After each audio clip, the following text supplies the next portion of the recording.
હવે જો આના પછીનો ટોપિક તમે જોશો તો તમને જોવા મળશે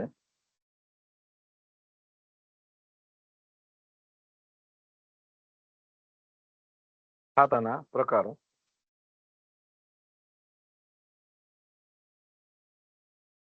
હવે 11મા ધોરણમાં આપણે ભણેલા છીએ કે ખાતાના પ્રકારો કોને કહી શકે. બરાબર. તો ખાતાના પ્રકારો જે છે એમાં 3 પ્રકારો છે જે આપણે જોઈ શકીએ. વ્યક્તિગત ખાતા, માલ મિલકત ખાતા અને ઉપજ ખર્ચના ખાતા. right? બીજું, આ ત્રણેય ખાતા જે છે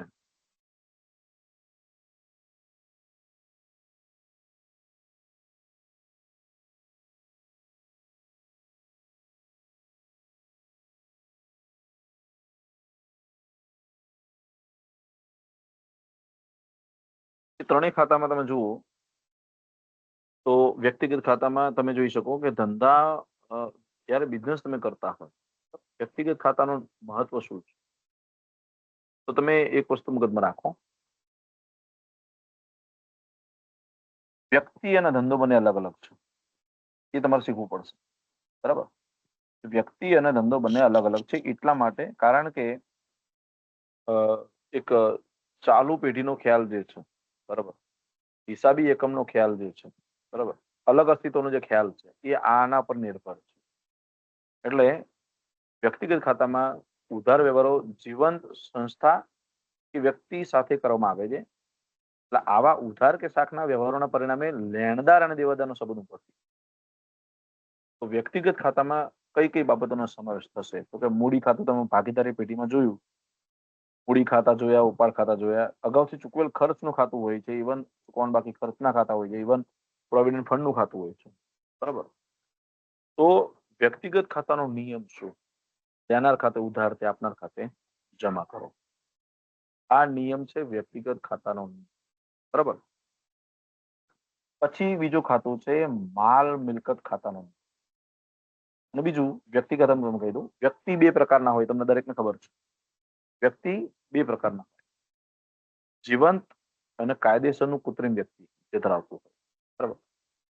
જીવંત વ્યક્તિ તમે મારું નામ લો, બરાબર, મુકેશ સર, પછી બીજા કોઈ સરનું નામ લો, બરાબર, તમારા વિદ્યાર્થીમાંથી કોઈનું નામ લઈએ કે ભાઈ મહેશબેન છે, બરાબર, કે પછી કિંજલ છે, હિરલ છે, વિશ્વા છે, બરાબર, દીપ છે, આ બધાના નામ જે બધા જીવંત વ્યક્તિ છે. પણ હું નામ લઉં બેંક ઓફ બરોડા, બરાબર, કોલેજનું નામ લઈએ ભાઈ ગુજરાત કોમર્સ કોલેજ, બરાબર, government arts commerce and science college Patdi, બરાબર. પછી તો જે આર્ટિફિશિયલ નામ કાયદા દ્વારા નામ પડેલા છે, બરાબર, એને તમે વ્યક્તિગત આર્ટિફિશિયલ વ્યક્તિગત કહી શકો તમે એને, બરાબર, આર્ટિફિશિયલ પર્સન. બીજું જે વ્યક્તિ મિલકત ખાતાનું, મિલકતમાં શું હોય તો કે મિલકત બે શબ્દો છે, માલ અને મિલકત. તો જે ચીજ વસ્તુનું વ્યક્તિ વારંવાર વેચાણ કરતો હોય એને તમે શું કહેશો? માલ કહેશો. બરાબર. અને મિલકતો કે ધંધો ચલાવવા માટે તમે જે મિલકતો ધારણ કરો છો, તો એ મિલકત ધારણ કરવા માટે તમારે માલ મિલકત ખાતાનો અભ્યાસ કરવો પડે છે. બરાબર. એનું કારણ એ કે મિલકતો અલગ છે. એક્ઝામ્પલ સમજો કે જ્યારે હું ફર્નિચરનો ધંધો કરતો હોય તો લાકડા લાવવાના હોય, ફર્નિચર બનાવવાનું હોય, ફર્નિચર વેચતો હોય તો ફર્નિચર મારું શું થાય છે? માલ થાય છે. કારણ કે હું શેનું વેચાણ કરું છું? ફર્નિચરનું. પરંતુ જો તમે સ્ટીલની કોઈ કંપનીનો ધંધો કરતા હોય, સ્ટીલની પ્રોડક્ટનું વેચાણ લે-વેચ કરતા હોય, બરાબર, અને તમે ફર્નિચર વસાયેલું છે શેના માટે?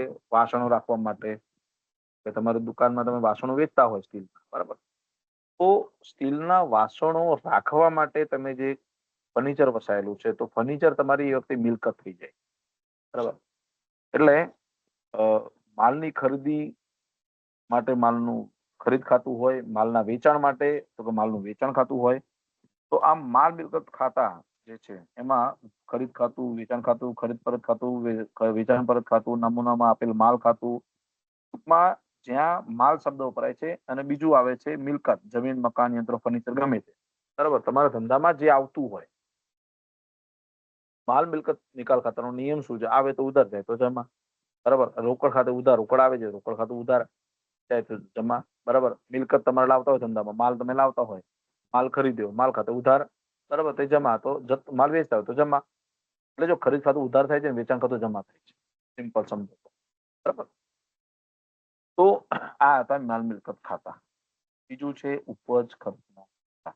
ધંધામાં આપણને રોજબરોજ જોવા મળે છે કે ઉપજ ખર્ચના ખાતા, જેમાં ધંધો ચલાવવા માટે તમારે રોજબરોજ કંઈક ને કંઈક ખર્ચા કરવા પડે છે. બરાબર. અને ધંધો ચાલુ હોય તો નાની મોટી ઉપજ આપણને જોવા મળતી હોય છે. તો ખર્ચમાં તો તમને ખબર જ છે કે ભાઈ રેગ્યુલર તમારો ધંધો ચાલતો હોય તો રોજ દર મહિને સ્ટાફને પગાર આપવો પડે. તમારું ફર્નિચર, તમે મસ્ત બિલ્ડિંગ હોય પણ બિલ્ડિંગમાં લાઇટ ના હોય તો લાઇટ બિલ આપવું હોય. ટેલિફોન ખર્ચ, તમારા ટેલિફોન ટેલિફોન ખર્ચ, માર્કેટિંગ કરતા હોય તો વેચાણ ખર્ચ એટલે જાહેરાત ખર્ચ. બરાબર. ધંધામાં ગાલખાત પડે તો ગાલખાત એક ખર્ચ જ છે. ઘસારા ખાતું, આ બધા ખર્ચ જ છે. ઉપજ ખર્ચ ખાતામાં સૌથી પહેલા જે ખર્ચા જે છે એનું અઢળક યાદી બનાવી આપણે ટૂંકમાં આટલા લીધેલા છે. આવકની વાત કરીએ તો મળેલ વ્યાજ હોય, વટાવ હોય, દલાલી હોય, ડિવિડન્ડ હોય વગેરે. બરાબર. તો જે મળે છે એ ઉપજ ખાતું છે. બરાબર. હવે જો ઉદાહરણ તમે જુઓ કે આમનું કઈ લખવી તો કે ખર્ચ કે નુકસાન ખાતું ઉધાર. ધંધામાં જરૂરી નથી કે ખર્ચ જ હોય, ધંધામાં નુકસાન પણ હોય. એટલે ખર્ચ કે નુકસાન ખાતે ઉધાર, તે ઉપજ કે લાભ ખાતે જમા. બરાબર. તો અહીં સુધી તમે જોઈ શકો કે ભાઈ આ તમારા ખાતાના નિયમો થયા. વ્યક્તિગત ખાતાનો નિયમ. બરાબર. તો અહીં તમે સમજી લો, મેં વ્યક્તિગત ખાતાને સિમ્પલ સમજાવવાનો પ્રયત્ન કર્યો છે કે ભાઈ ભાગીદારી પેઢી હોય, કંપની હોય, ક્લબ હોય, સહકારી મંડળી હોય, કોઈ પણ કંપની હોય, આ સંસ્થાઓના ખાતાને પણ વ્યક્તિના ખાતા કહેવાય છે. મેં તમને પહેલા સમજાવ્યું કે કાયદેસરનું કૃત્રિમ વ્યક્તિ હોય, બરાબર, તો ખાતાના જીવન વ્યક્તિઓના ખાતા ઉપરાંત તમને આવા ખાતા પણ જોવા મળશે, જેમાં લેણદાર, બરાબર, અને દેવાદારના ખાતા જે તમે જોઈ શકો છો. બરાબર.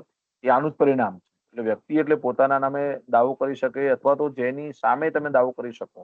તમે જો ડિટેલમાં સમજો, થોડું તમે ટીવાયમાં છો, તમે સમજાઈ શકો છો કે ભાઈ આજે કોઈ તમે કંપનીનો ધંધો ચલાવતા હોય, સમજો કે તમારું નામ બેંક ઓફ બરોડા છે તો તમારું નામ સ્ટેટ બેંક ઓફ ઇન્ડિયા છે, રાઈટ?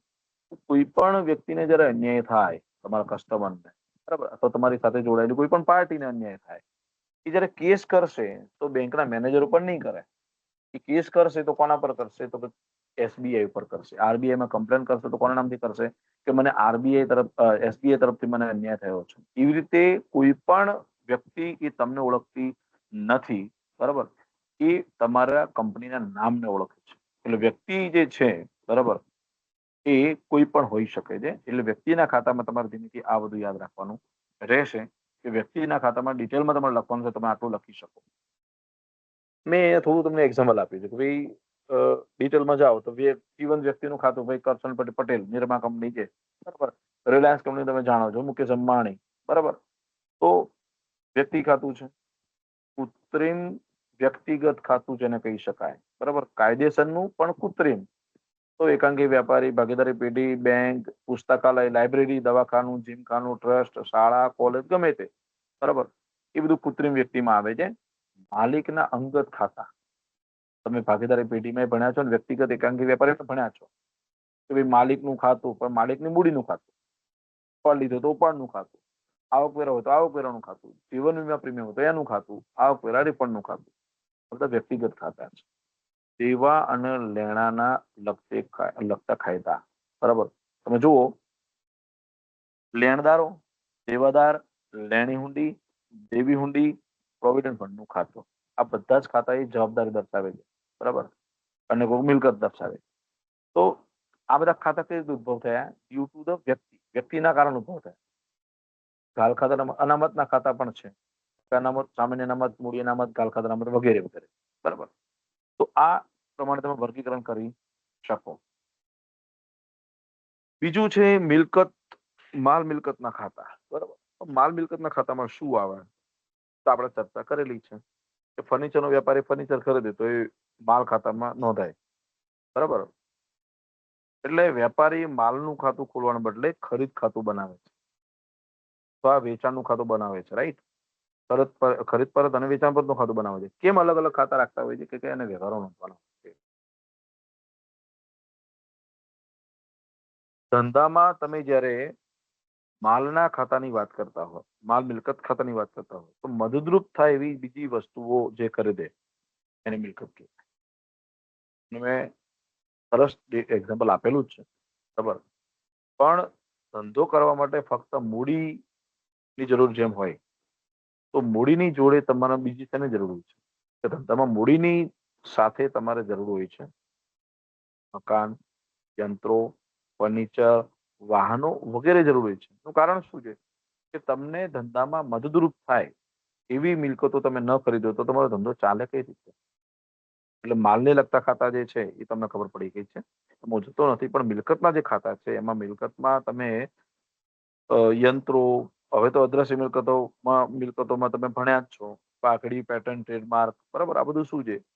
પછી રોકડ, શેર, ડિબેન્ચરમાં રોકાણ, આ બધું તમે એને મિલકતમાં તમે લઈ શકો છો, બરાબર. એટલે આમાં બહુ આપણે જતા નથી. ઉપજ ખર્ચના ખાતા તમે ડિટેલમાં સમજ્યા છો, તેમ છતાં આપણે એક્ઝામ્પલ અહીં લખ્યા છે કે ભાઈ જે ખાતા ખર્ચ કે નુકસાન અથવા તો આવક લગતા હોય એને ઉપજ ખર્ચ ખાતા કહેવાય, બરાબર.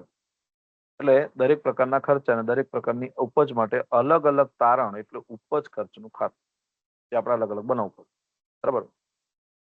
જેમાં ભાડું મળ્યું હોય, વ્યાજ મળ્યું હોય, ડિવિડન્ડ મળ્યું કે વટાવ મળે હોય તો ઉપજ કહેવાય છે, બરાબર.